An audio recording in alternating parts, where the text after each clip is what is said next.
sana. Jadi saya bersyukur malam hari ini Anda berlangsung, saya lihat ini tidak bisa terjadi kalau tidak suci Anda semua. Mungkin kalau fisiknya nggak suci lah, tapi kalau sedang nggak suci, tapi hati Anda suci. Pikiran Anda suci, kalau tidak suci Anda tidak bisa bertahan lebih dari 2 jam. Dan saya bersyukur Indonesia masih ada KC yang tidak ada di seluruh dunia, kecuali di Jakarta. Yang gitu. Pertama. Yang kedua gini, dan kafir sama ateis itu nggak sama. Ya, nah, Dadang kemarin ngaku kafir, sekarang ngaku ateis. Berarti dia tidak ngerti kafir, tidak ngerti ateis, sehingga tidak sah pengakuannya sebagai kafir maupun sebagai ateis. Itu menyebabkan dia tidak ada masalah sama Allah. Allah yang mengatakan, oh Dadang ngomong apa orang paham gitu. Jadi gini, dan kalau kafir itu ada Tuhan tapi diingkari. Tapi kalau ateis, Tuhan nggak ada. Ada Tuhan tapi disekutukan, tuh namanya syirik atau musyrik. Kalau ateis itu nggak ada Tuhan. Pokoknya dalam diri seseorang Tuhan itu nggak ada. Itu namanya ateis. Nah, jadi kalau Anda mendengarkan Dadang, Anda harus mengerti makomnya. Dia itu mataul ghurur, dia itu hiasan di bumi, ya. Jadi yang penting indah dan menggembirakan. Tidak usah diukur ini Mas Murni apa KW4, nah benar dah. Pokoknya yang penting Dadang menggembirakan. Ada seorang senior ateis juga, senior ateis di Jogja, namanya Pak Azadi Siregar, Bang Hadi, yang nulis Cintaku di Kampus Biru, itu juga sehari-hari selalu menunjukkan, memberi kesan kepada setiap orang bahwa dia tidak percaya Tuhan, bahwa dia bukan Muslim. Justru karena dia sangat Muslim, maka dia menyembunyikan keislamannya. Bahkan dia mengatakan di Katipiro dalam sebuah diskusi, dia mengatakan, kan Muhammad bilang kalau tangan kanan berbuat baik, tangan kiri jangan sampai tahu. Bahkan kalau sholat jangan sampai ketahuan Allah. Dia bilang gitu. Bang ojo banter-banter di obong omahmu, saya bilang gitu kan. Terus kemarin saya ketemu lagi, saya bilang, Bang, tapi bagaimana mungkin sholat terus Allah sampai nggak tahu? Allah kan maha tahu. Oh iya ya, Allah maha tahu ya, jadi setiap kali Allah, waduh tahu ini, nggak jadi. Allahu Akbar, wah ketahuan, dia maha tahu nggak jadi, akhirnya nggak ada alasan untuk sholat. Karena dia mau ikhlas sholat, jangan sampai ketahuan. Saya sholat tuh ya sholat, titik. Jangan sampai tahu siapa-siapa, Allah pun jangan sampai tahu. Tapi karena Allah maha tahu, dia ingin Allah, waduh ketahuan enggak jadi. Akhirnya gak sembahyang seumur hidup. Nah Dadang itu sejenis itu. Dadang itu pokoknya cari akal bagaimana supaya Tuhan tidak marah ketika dia tidak sholat, tidak puasa, bilang dirinya demi Tuhan saya ateis, segala macam itu kan tidak akan diterima Tuhan. Dan kamu tidak akan saya akui sebagai kafir, tidak akan saya sebagai ateis. Wong tidak logis sama sekali kamu itu. Ya sudah sana masuk surga kamu, kan gitu. Karena tidak ada alasan masukkan neraka. Apanya yang dosa apanya? Sudah miskin, kurus. Bagaimana mau memberi rizki, wong dia kemana-mana cari rizki kan gitu kan. Ya, tapi tenang ya, beres ya. Gitu. Jadi Dadang itu hiasan hidup. Anda harus melihat dia sebagai sumber kegembiraan itu pertama. Jadi gini Mas, gini aja sebenarnya nanti saya akan ngomong asal kenapa kok ada judul ini. Singkat kata asal usulnya itu Kadipiro, pusatnya Ma'iyah, koordinatornya itu kasih saran. Lingkaran-lingkaran Ma'iyah di Purwokerto, di Pemalang, di Semarang, Surabaya, Jombang, Malang, Jakarta dan semuanya itu diminta untuk 2 hal. Yang pertama, mengungkap kembali makna sejati dari Al-Quran mengenai jihad dan syahid. Syukur ada istilah-istilah lain, termasuk Islam itu apa, syirik itu apa, bid'ah apa, kalau bisa dielaborasi kembali, karena sudah dibiaskan dan dimanipulir habis-habisan. Nah sekarang Anda tahu orang bilang Allahu Akbar untuk nembak, Allahu Akbar untuk membunuh. Dan sekarang orang juga untuk menandakan Islamnya kan setiap kali masa ada. Supaya ketok Islam gitu kan. Dan gak karu-karuan. Istri saya Mbak Fia ke Bandung, dijebak oleh temennya ternyata ikut pengajian ibu-ibu.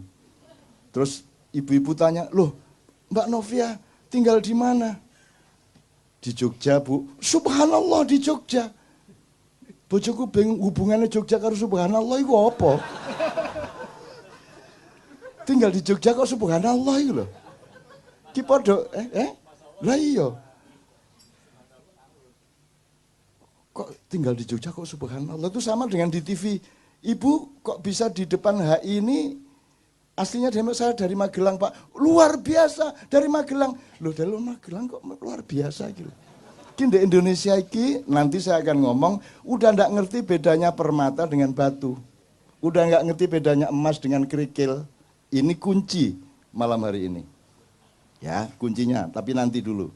Jadi kita kembali ke subhanallah tadi. Jadi setahu saya subhanallah itu kan mengingat kesucian Allah. Maka alasannya adalah kalau kita melihat sesuatu yang kotor, kita sebut kesucian Allah, kan begitu.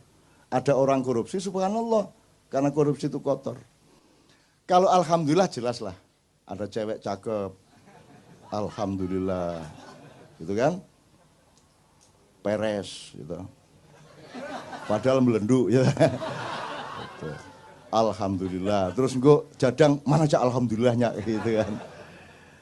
Kalau apa Ustaz? Kalau astagfirullah jelas kita menemukan yang kotor dan buruk dalam diri kita, maka kita bilang astagfirullah. Jelas, simple. Alhamdulillah sama. Tapi kalau subhanallah, apalagi Allahu Akbar, itu Anda tidak logis mengucapkan Allahu Akbar kalau Anda tidak terkagum-kagum atau terkejut atau terpana atau tergetar oleh kebesaran ciptaan Allah. Jadi gak iso demo Allahu Akbar. Lah apa ke demo Allahu Akbar? Lah apa rek kok sebut-sebut rek Gusti Allah dari langit ngomong gitu ngene. Lah apa kok sebut-sebut iki?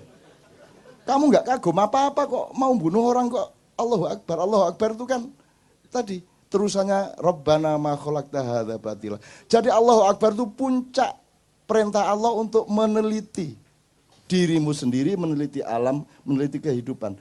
Terus kamu menemukan kekaguman-kekaguman luar biasa, ya Allah aku ini sudah mau jual rumah, udah nggak punya harapan.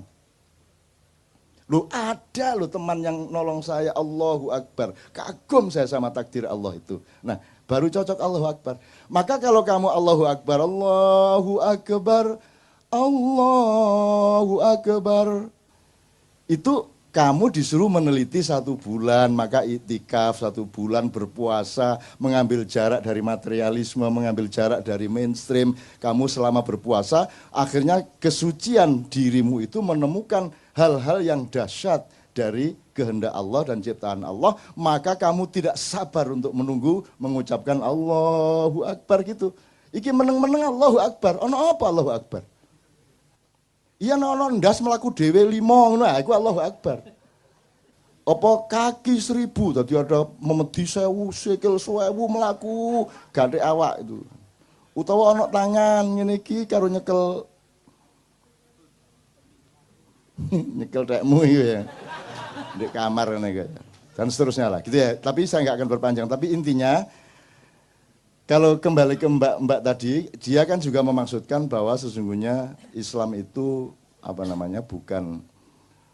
bukan sesuatu yang tidak bisa mata mengandalkan Islam.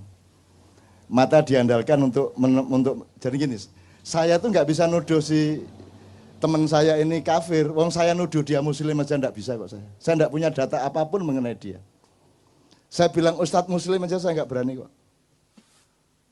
Jangankan saya bilang kafir, saya bilang dia muslim pun saya tidak berani. Jangankan dia, aku menyebut diriku muslim pun aku tidak berani. Karena itu prerogatifnya Allah untuk menilai aku ini muslim benar apa bukan. Lah kok saya menyebut diri saya muslim? Saya cuma berusaha. Saya berikhtiar, mudah-mudahan nanti lulus Allah. Lah kok saya ini ngafir-ngafir ini. Itu namanya kafir. Orang yang mengkafir-kafirkan adalah orang kafir. Kenapa? Karena itu haknya Allah mengkafirkan. Karena Allah yang punya data, punya informasi, punya fakta, dan bisa melihat yang zahir maupun yang batin mengenai Islam tidaknya seseorang. Maka hanya Allah yang layak mengetahui seseorang itu muslim atau tidak muslim.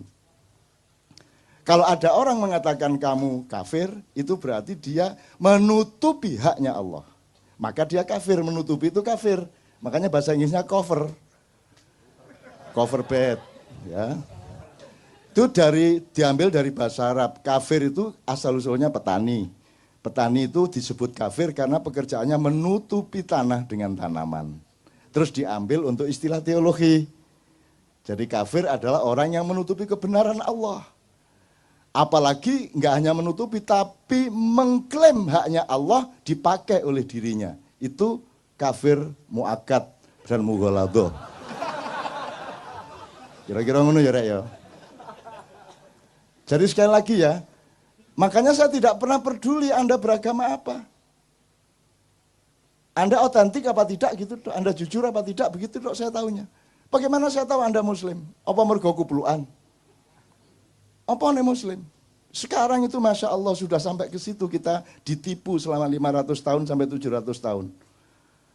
Itu nanti kalau ada waktu baru kita omongkan yang 500 tahun, 700 tahun, meskipun tidak perlu eksplisit. Kita saiki iki ana masjid iku ana tulisan yang belum khitan dilarang masuk masjid. Iki aku gak paham, kalau ada hukum kan harus ada prosedurnya.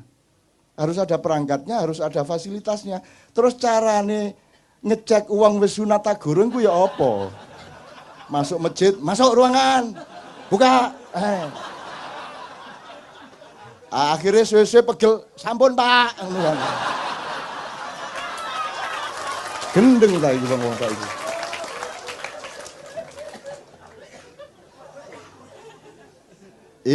Ini kalau diperlebar banyak sekali ini, tapi saya mohon maaf kepada MUI, saya mohon maaf kepada teman-teman yang lain. Saya bukan apa-apa, saya cuman urun logika, urun akal sehat. Karena sumber kesehatan hidupmu adalah jujurnya pikiranmu. Kalau engkau tidak jujur berpikir, saraf-sarafmu akan konslet dan akan menciptakan perintah-perintah yang akan membuat badanmu tidak sehat. Teman sekalian, jadi sekarang ada sertifikasi arah kiblat, coba. Ya apa gara-gara ini? Iya kok kiblat itu jelas. Mana ada orang sholat di Indonesia ngadep kiblat? Nggak ada. Ngadep ke barat, miring ke utara 24,5 derajat. Tapi nggak menghadap kiblat. Kiblat di sana kok. Arab di sana Mas, dari sana Mas. Di sana Mas. Sembayang ini ya. Ini ya. Karena imamnya wis 70 tahun kata gak kelebok ngono ya apa kan. Mana kiblat? Kan jangan hanya bujur lintangnya juga kan begitu. Iki apa arek-arek? Sertifikasi halal barang kula. Aku setuju aja dan seneng ada dana banyak yang masuk dari sertifikasi halal. Cuman kan nggak masuk akal. Gini loh Mas, kalau di Kuala Lumpur, di Tokyo itu kan 90% di jalan raya itu mobil. Maka kalau ada motor bahaya. Maka motor harus menyalakan lampu. Kan gitu.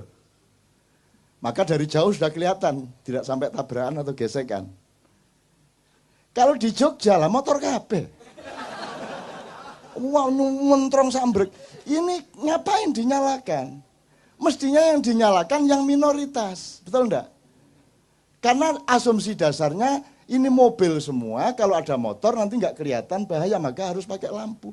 Kalau di Indonesia lah, sekarang motor boleh kemana-mana, di mana-mana motor sing nyentrong loh. Apa nggak terbalik? Di Amerika mayoritasnya tidak Muslim, maka asumsi dasarnya makanan itu haram, maka dibutuhkan sertifikasi halal. Di Indonesia mayoritas Muslim, semua makanan relatif halal, maka yang dibutuhkan sertifikasi haram. Gimana sih?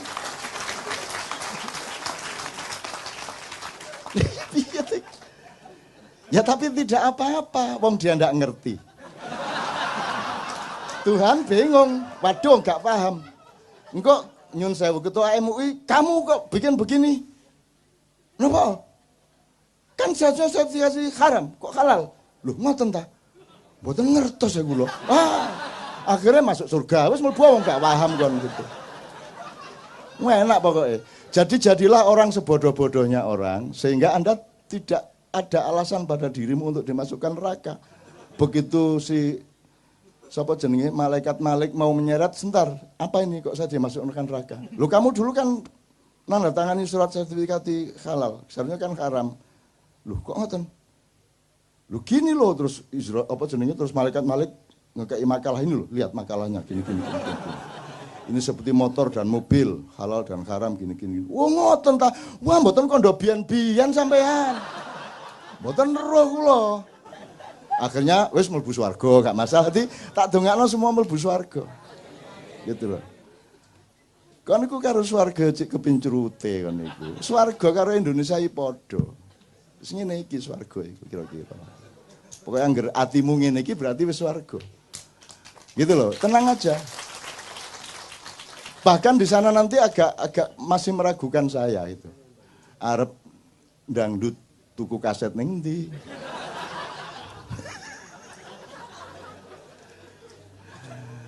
Wes nonton TV masuk ono siaran TV ndek surga gitu kan.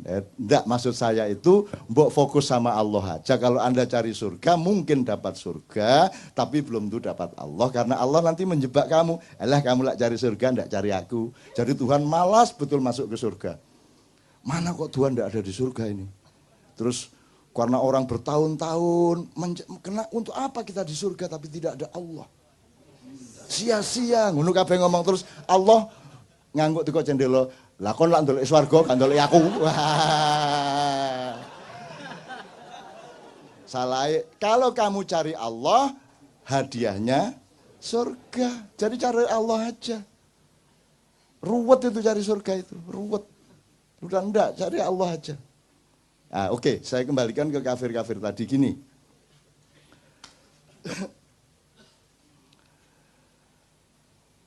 Kan tadi Tuhan tidak ada, Tuhan ada tapi diingkari, Tuhan ada tapi disekutukan. Kira-kira 3 itu ya, mungkin ada variabel-variabel. Ketika, ini kan bisa kata benda, kata kayak yang diomongkan Sabrang tadi. Loh teman-teman Kristen ya percaya kok kalau Muhammad itu Nabi kan gitu. Sebenarnya syahadat itu bersaksi apa mengakui? Hakikatnya itu bersaksi atau mengakui? Mengakui toh. Lah saiki kanca-kanca sing jarene nang Islam ki ya ngakoni lho nek Gusti Allah iku ya iko, ya toh. Muhammad iku ya nabi. Nek menurut Sabrang, nek ngono Islam bisa. Gitu loh. Kan tidak ada syarat Muhammadur Rasulullah, wa Isa Rasulullah, wa mulega atik ngono. Zulkifli, Zulkarnain, gak ruwet sadate dawa ngono kok. Nah, syahadat itu formal apa substansial? Substansial. Kalau substansial kan tidak tergantung kamu mengucapkan apa tidak. Sebab kalau harus mengucapkan ini tidak berlaku untuk orang bisu. Mangkel wong bisu.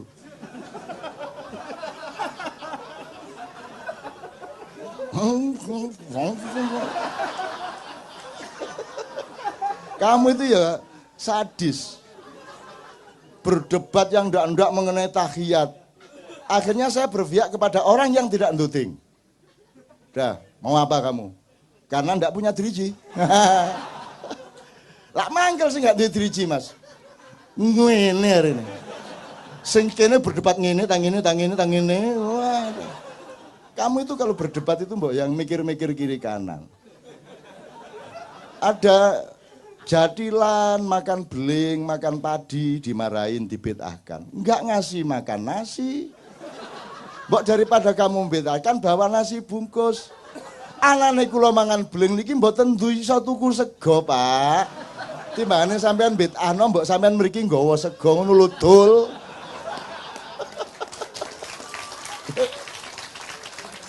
Jadi orang tidak pernah berpikir agama dengan dimensi sosial. Orang tidak pernah berpikir agama dengan dimensi budaya. Orang tidak pernah berpikir agama dengan dimensi psikologi, hati, nurani, perasaan.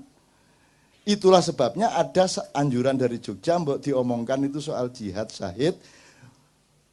Perspektifnya adalah mana rahmatan lil alaminnya ini? Mana ini rahmatan lil alaminnya ini? Mana? Di Timur Tengah sampai Sumba, sampai mana rahmatan lil alaminnya mana? Loh kalau Islam bukan rahmatan lil alamin itu terus Islam cap apa? Cap gome. Itu loh. Pokoknya di Jogja 17-an besok judulnya Rahmatan lil Alaminnya mana? Itu judulnya. Karena di sana kurang intelektual, kurang akademis. Kalau di sini kan ateisme agama. Gitu. Nah di Jogja Rahmatan lil Alaminnya mana? Ngono ceritanya.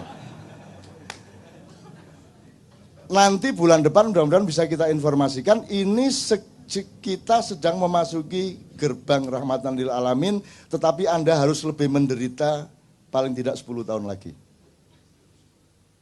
Tidak apa-apa. Dan nanti ada yang lebih parah dari Jokowi. Ada yang lebih parah dari yang sekarang Anda gelisah dan cemas. Anda harus siap. Anda harus siap, orang maknya harus siap bahwa hidup ini tidak sama dengan yang kamu inginkan, tidak sama dengan yang kamu pikirkan. Bahkan hidup ini berlangsung sebagaimana yang kamu paling benci dan paling jijik. Mau apa kamu? Terus berdoa kamu sama Tuhan. Terus Tuhan bilang, apa dungo-dungo, nek pas susah dungo kon yo. Engko nek wis oleh duit langsung nang kafe. Gak dungo nang aku gitu. Ya Tuhan sih gak ngomong gitu, itu kan cara saya merepresentasikan Tuhan. Tuhan sih tan kinoyo ngopo, tan kino kiniro ya laisa kamitsli syai'un. Jadi tidak mungkin saya menggambarkan Tuhan, itu gambaran saya tentang Tuhan. Jadi sama dengan ateis itu tidak ada, yang dia tolak itu bukan Tuhan, yang dia tolak itu ya informasi tentang Tuhan yang sampai ke dia. Dia kecewa sama ISIS, dia kecewa sama penipuan demokrasi, dia percaya sama kilang minyak dihabisin oleh Amerika di seluruh Timur Tengah gitu ya. Dia kecewa sama Freeport gitu ya. Akhirnya karena semua atas nama Tuhan, Allahu Akbar, dor, Allahu Akbar, jriet gitu ya. Akhirnya dia benci dan tidak mengakui Tuhan. Yang diakui bukan Tuhan, yang dia akui adalah yang seolah-olah Tuhan yang sampai ke dia. Jadi cara orang Islam memperkenalkan Tuhan kepada dunia itu yang membuat orang di dunia menjadi tidak simpati kepada Islam. Kira-kira gitu loh Mas ya. Nah, kalau kita agak sedikit saja shortcut, misalnya kasusnya Tuhan tidak ada. Kalau di Indonesia kan ini tidak terjadi. Tuhan ada toh. Meskipun cuma diambil sifatnya gitu ya. Tuhannya juga agak sedikit tersinggung ini sama Pancasila. Loh ini kan satu-satunya negara yang bertuhan. Tuhan apa? Jadi Tuhan gitu. Tuhan apa? Ketuhanan kok Tuhan. Emang sama putih sama keputihan. Ngono kuwi. Enak aja loh. Gitu. Mana Tuhannya? Kan ketuhanan. Yang kamu ambil cuman sifatku. Tapi bukan diriku. Sana berdoa sama sifatku sana, tidak kepadaku. Wah, nek Gusti Allah ngomong piye? Kamu hanya suka manisnya tapi kamu tidak mengakui gulanya. Nah, ngono rek. Kamu hanya butuh hangatnya tapi kamu tidak ingat listriknya. Kamu tidak ingat api. Ketuhanan diambil sifatnya tok. Ibarat sapi dijupuk buntute tok wancane dodol sop buntut. Dadi nek sapi liwat ketok crek, sapi liwat ketok gitu kan. Nyeneng wong Indonesia ini. Media masanya dia dulu tuh ya kerjanya motong sop buntut itu. Pokoknya dari sapi yang diambil buntutnya, kan karena lagu buntutnya. Jadi dari wanita yang diambil pantatnya sama susunya. Dangdut kan begitu. Dangdut kan pertama penting pemain musiknya bareng-bareng, lama-lama untuk apa musiknya? Oh yang penting penyanyinya. Akhirnya musiknya cukup apa? Tape recorder ya gitu ya. Oke. Setelah itu lama-lama untuk apa? Penyanyinya, oh yang penting pantatnya. Goyang ini, goyang itu. Gitu. Akhirnya raine gak penting. Jadi suatu hari petunjukan Banduki mek ono bokong tok kayak. Bokong. Ada bunyi musik terus bokong, muter. Terus enggak penting perutnya, enggak penting pokoknya ono bokong. Jadi kita tuh makin lama makin memperhinakan diri, mempersempit diri, mengkotak-kotakkan diri seperti itu teman sekalian. Oke. Senengnya oleh program ini. Lah ya daripada repot-repot tuh enggak penting kok, wajahnya Inul enggak penting toh. Dulu zaman awal dulu Wajahnya ini enggak penting kok, wajahnya kayak apapun enggak masalah, yang penting pantatnya ngebor. Kan begitu. Jadi nek ngono ya wis lah, bokong ae wis. Dadi nek iso TV ku pokoke nek syuting bokonge tok. Jadi bokong tok apik itu. Mbok sudah pragmatis seperti itu. Tuh. Nah, oke, sekarang agak lebih serius dikit. Saya coba potong-potong. Kalau Tuhan tidak ada kan tidak terjadi di Indonesia. Pokoknya ele-ele pokoknya anggap Tuhan ada. Sekarang Tuhan ada tapi diingkari. Atau Tuhan dianggap tidak ada. Variabelnya ya. Kalau ada sebuah rapat anggaran dan Tuhan tidak diingat oleh orang yang rapat anggaran, berarti ateis itu rapat. Benar nggak? Kalau ada presiden mengambil keputusan dan selama dia memproses kemudian mengambil keputusan itu dia tidak melibatkan Tuhan sebagai pertimbangannya, berarti ateis dia. Karena ateisme itu sebenarnya adalah dinamika kata kerja. Kapan ada Tuhan, Anda tidak ateis. Kapan Tuhan tidak Anda libatkan, berarti Tuhan tidak ada, Anda tidak libatkan. Nah sekarang saya tanya sama Anda semua. Kadar ateisme politik kita itu seberapa?